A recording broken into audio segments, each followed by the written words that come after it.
I was thinking that our lives are quite predictable and safe. We have a family, we wake up each day, we go to school, we have teachers and friends, we have coaches and homework and hobbies, and we go home to bed, and we repeat this until we go to college and get a job. But imagine, aged 11, you're a sixth grader, like a sixth grader at Cascia Hall. A young boy escapes from slavery. Can you imagine how much courage that took? A sixth grader to run away from everything they knew, even if it was a brutal existence, to take a risk and venture out into the unknown in the hope of something better. His life was not safe and was far from predictable. Well, that boy grew up, and despite all the challenges and obstacles in his way, he married a young Native American woman, and in 1896, they had a beautiful baby girl they called May Edward Chinn. And she inherited her father's bravery and tenacity. She was smart and achieved the type of education her parents never had the chance to experience, and she used that education well. She never took it for granted. She was accepted into Columbia University, where she received a degree in science. As a young Black woman, she faced adversity, just like her father had, every step of the way, but she still achieved incredible success. We too face challenges. They may not be on the same institutional scale as May, but I want you to consider for a moment the challenges you face and how you react to them. If you're truthful, many of you will say you give up. We get frustrated, even angry, or we just try something else.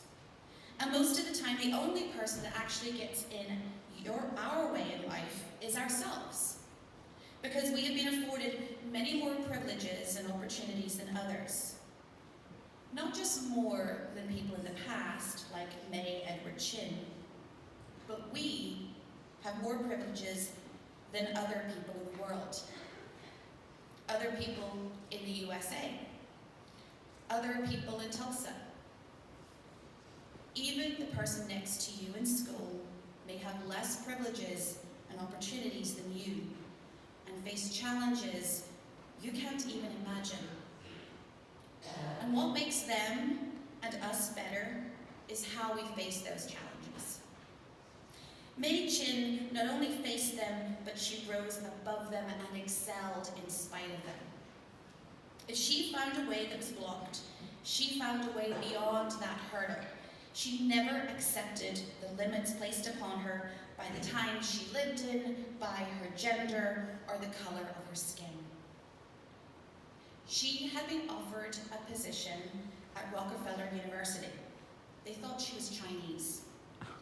And this offer was withdrawn once they found out she was Black. Imagine, seniors, you get an offer from a university, you're relieved, you're happy, you celebrate, and then they tell you that offer has been withdrawn because your hips are too wide, your eyes are green, or your hair too fine. Nothing to do with your brain, or your ability, or your talents. If this happened to you, do you get sad? Do you complain? Do you give up? Well, May didn't. When you finally graduate from college, do you plan to pursue a career of your dreams for money or prestige, the title, or bragging rights? May didn't. May took the education her parents did not have. She took the strength, determination, and grit and all the opportunities and challenges, and she became a doctor who helped the underprivileged, the underserved.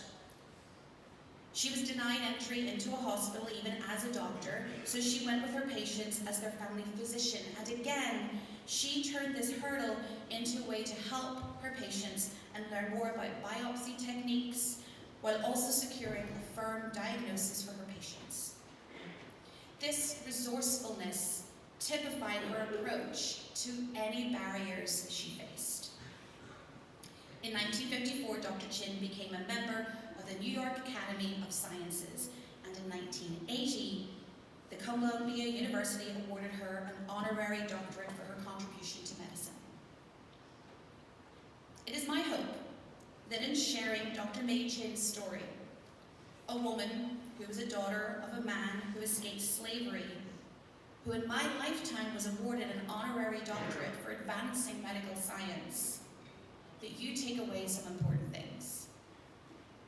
First, how far we have come in 2 generations in terms of opportunity, experience, and education. Second, how far we have yet to go in terms of opportunity, experience, and education. Third, we all face obstacles, big and small, but what is important is how we face them, how we react, and what we do next. And finally, I hope you remember your faith when it comes to thinking of others and living your life well. Jesus called us to love one another. He didn't say just love Christians or white people or yourself. Our Augustinian values speak of truth and knowing the truth, knowing the Lord, and understanding the world around you. But also there is unity, as we are all children of God, and there is love. We must all love one another and show understanding and compassion, more today than yesterday, and more tomorrow